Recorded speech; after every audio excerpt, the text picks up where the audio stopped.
Il suffit parfois d'une seule voix, une voix minuscule, pour empêcher le pire. C'est la première phrase que tu vas entendre aujourd'hui. Et si je te la répète, c'est parce que ce que tu vas découvrir dans cette vidéo pourrait te changer profondément. Parce qu'on sous-estime toujours les enfants.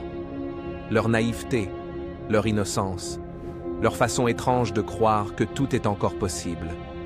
Et pourtant, un jour, un enfant a fait quelque chose que même des adultes n'auraient pas osé tenter. Il a levé les yeux au ciel, il a fermé ses petites mains, et il a prononcé une prière qui a arrêté le destin. Je veux que tu restes avec moi jusqu'à la fin, parce que cette histoire n'est pas juste belle, elle n'est pas juste émouvante, elle n'est pas juste vraie. Elle cache un message qui pourrait t'aider à traverser ta propre tempête. Un message que des milliers de personnes cherchent depuis des années, sans jamais comprendre qu'il était là, dans le cœur d'un enfant.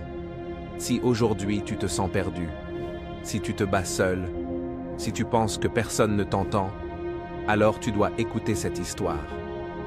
Parce qu'elle va te rappeler une chose essentielle, même au moment où tout semble s'écrouler. Une seule parole, une seule conviction, un seul souffle de courage peut tout changer. Reste, écoute, et laisse cette histoire réveiller en toi ce que la vie a essayé d'éteindre. Il existe des histoires qu'on oublie, et il existe des histoires qui réveillent quelque chose qu'on croyait mort à l'intérieur. Celle-ci commence par une phrase que tu ne dois jamais effacer de ta mémoire. Quand un enfant prie, le ciel écoute différemment. Beaucoup l'ignorent, beaucoup rient. Mais ceux qui ont déjà frôlé l'impossible savent, la prière d'un enfant n'a pas besoin d'être parfaite. Elle a juste besoin d'être sincère. Cette histoire, c'est celle d'un petit garçon qui n'avait rien, qui comprenait peu, mais qui croyait énormément. Une histoire réelle, simple, comme celle qui se déroule dans les quartiers bruyants, les maisons modestes, les écoles où l'on se moque, les rues où les rêves se perdent, et parfois se réveillent. Ce jour-là, un enfant allait apprendre que la foi ne demande pas la permission pour provoquer un miracle. Et toi, tu vas découvrir pourquoi. On dit souvent, les adultes portent les plus gros fardeaux. Mais personne ne parle de ces enfants qui vivent en silence des tempêtes dont personne n'a idée. Et justement, dans une petite maison au toit fatigué, un garçon de 9 ans nommé Samuel avait compris trop tôt ce que signifiait le mot « lutte ». Il ne parlait pas beaucoup. Il n'était pas le meilleur de sa classe. Il n'avait pas de beaux habits. Et il jouait rarement. Mais il avait quelque chose que personne ne voyait. Un cœur qui refusait d'abandonner. Samuel vivait avec sa mère, Mireille, une femme courageuse, qui faisait des ménages pour nourrir son fils. Son père était parti depuis longtemps, emportant avec lui le peu de stabilité qu'ils avaient. Ce jour-là, tout bascula. À l'école, Samuel arrivait souvent en retard. Il courait pieds nus dans la poussière, un sac déchiré sur le dos. Les autres enfants riaient parfois. « Hé, regarde Samuel, on dirait qu'il sort d'un film ancien. Tu n'as même pas de vraies chaussures ?» Parfois, il ne répondait pas. Parfois, il souriait, comme si ça ne lui faisait rien. Mais au fond, ça le détruisait un peu chaque jour. Un midi, pendant que les autres enfants ouvraient leurs sandwichs et leurs boissons glacées, Samuel restait assis, les mains vides. Il disait toujours la même phrase « J'ai déjà mangé ». Mais il mentait. Il mourait de faim. Et ça, personne ne le savait. Sauf un enfant, Linda, une camarade de classe qui avait remarqué qu'il ne mangeait jamais. Elle s'approcha doucement. « Tu veux un peu de mon pain ?»« Non, merci, garde, c'est bon. » Mais ses yeux disaient « Oui !» Elle lui donna quand même un bout. Il baissa la tête, intimidé. C'était la première fois qu'on lui montrait de la gentillesse. Le soir, quand il rentra, il trouva sa mère assise par terre. Sa main tremblait. Son regard était vide. « Maman ? » ?»« Ça va aller, Samuel. Juste un peu de fatigue. » Mais ce n'était pas la fatigue. Elle avait fait un malaise au travail.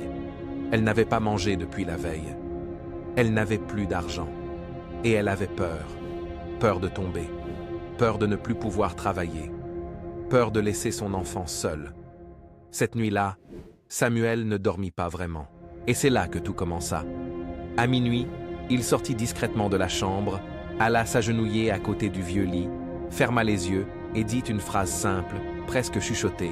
« Seigneur, je ne sais pas prier, mais sauve ma maman. » Il n'avait aucune technique, aucun vocabulaire religieux, aucune grande formule, rien. Juste un cœur d'enfant. Et parfois, c'est tout ce qu'il faut. Il continua. « Tu peux tout entendre, non? Alors écoute-moi. Je veux juste garder ma maman. Je veux qu'elle vive. Je veux qu'elle sourie encore. » À ce moment précis, quelque chose changea. Non, ce n'était pas un bruit du ciel, pas un ange qui descend, pas une lumière. C'était autre chose, la paix. Cette paix que seuls les enfants savent encore ressentir. Il se leva, essuya ses larmes et alla dormir près de sa mère. Au matin, deux choses inattendues arrivèrent. D'abord, la mère se réveilla avec plus d'énergie qu'elle n'en avait depuis des semaines. Elle regarda son fils et dit « Samuel, je ne sais pas pourquoi, mais je me sens mieux. » Ensuite, le téléphone sonna. C'était l'école. Samuel pensa immédiatement qu'il avait encore des problèmes. Mais non. « Bonjour, madame. Nous vous appelons pour vous informer que Samuel a gagné la bourse scolaire du programme Espoir Jeune. Nous avons remarqué son comportement exemplaire et son courage. Une bourse scolaire, pour un enfant qu'on croyait invisible. » La mère en pleura de surprise. Samuel sourit timidement. Il savait quelque chose que personne ne savait. La veille, quelqu'un avait entendu sa prière. Mais dans la vie, les miracles ne viennent jamais sans test. 2 semaines plus tard, alors que sa mère rentrait d'un travail chez une nouvelle famille, un mototaxi freina brusquement. Elle tomba. Sa tête frappa violemment le sol. Transportée en urgence à l'hôpital. Samuel, encore une fois, arriva en courant. Les infirmiers criaient. Les voisins parlaient. On disait qu'elle ne passerait pas la nuit. Il tremblait. Il ne comprenait pas. Il criait. « Pourquoi encore? Seigneur, pourquoi encore ?» Il supplia un médecin. « Sauvez-la! C'est la seule personne que j'ai !» Mais les médecins n'avaient pas de réponse. Ils étaient dépassés. Alors Samuel fit ce qu'il savait faire, ce qu'il avait découvert la première fois. Il s'agenouilla dans le couloir froid de l'hôpital, devant les regards étonnés, et il pria. « Seigneur, je t'ai déjà demandé une fois, et tu as écouté. Alors écoute encore. Je ne veux pas qu'on me la prenne. Tu m'as donné la force de ne pas abandonner. Donne-lui la force de se relever. » Quelques heures plus tard, alors que tout le monde s'attendait au pire, elle se réveilla, confuse, mais consciente, vivante. Les médecins n'en revenaient pas. Son traumatisme aurait dû être grave. Mais elle s'en sortit avec des blessures légères. Samuel, lui, ne pleura pas. Il sourit, un sourire rare. Un sourire qui disait « Je savais que tu m'entendais ». La nouvelle se répandit vite dans le quartier. La maman de Samuel s'est réveillée.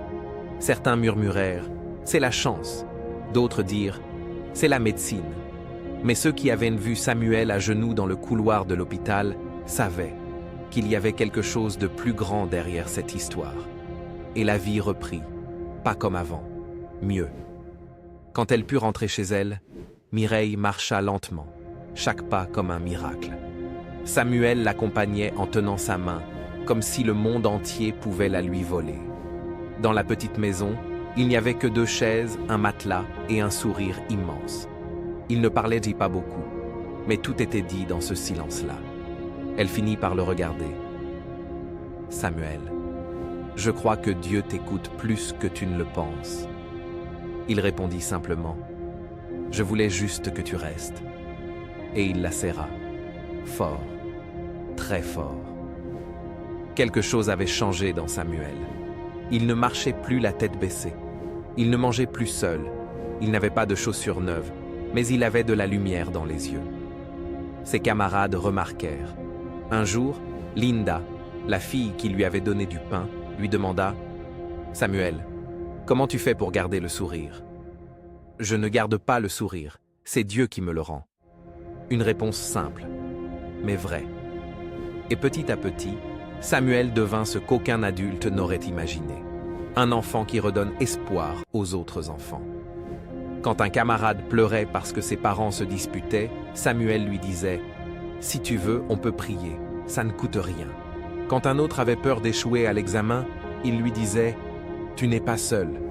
Il n'était pas un prédicateur, pas un sage, pas un ange, juste un enfant, sans rien, mais avec une foi assez grande pour bousculer la réalité. Quelques mois plus tard, l'école lança un concours vidéo. Raconte une histoire qui t'a changé. Les élèves devaient faire une petite présentation. Samuel, lui, n'avait pas de téléphone, pas d'ordinateur, pas de caméra, rien. Tout le monde pensait qu'il n'allait pas participer, même lui. Mais sa maîtresse, Madame Élise, l'avait observé depuis des mois.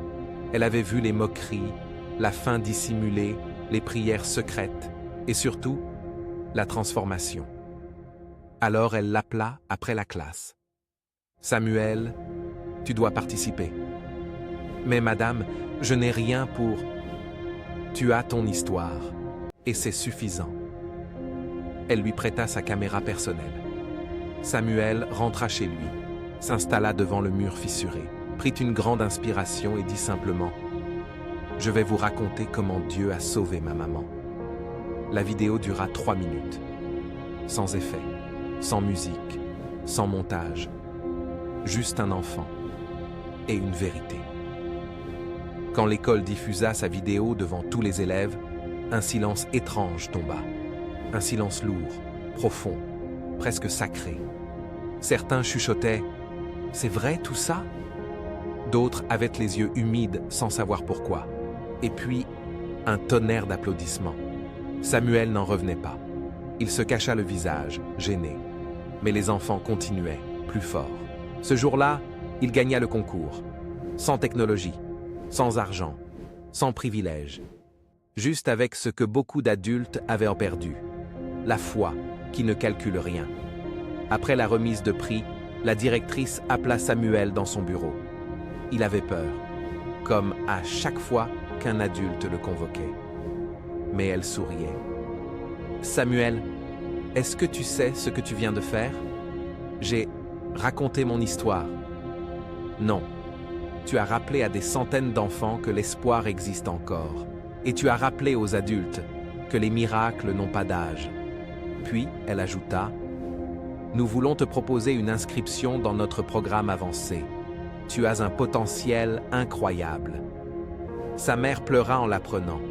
Samuel aussi. Mais cette fois, ce n'était plus de la peur. C'était le début d'une autre vie. Cette histoire ne parle pas seulement de prière. Elle parle de combat, de douleur, de manque, de peur, de courage, mais surtout d'une vérité trop souvent oubliée.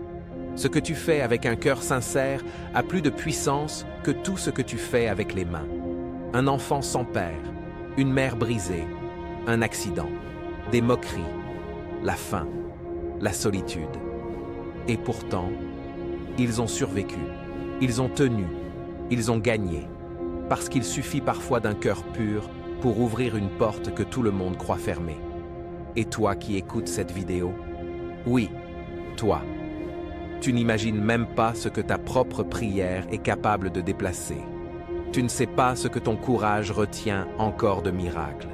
Tu ne vois pas encore ce que ton âme est en train de construire en silence. Mais retiens ceci.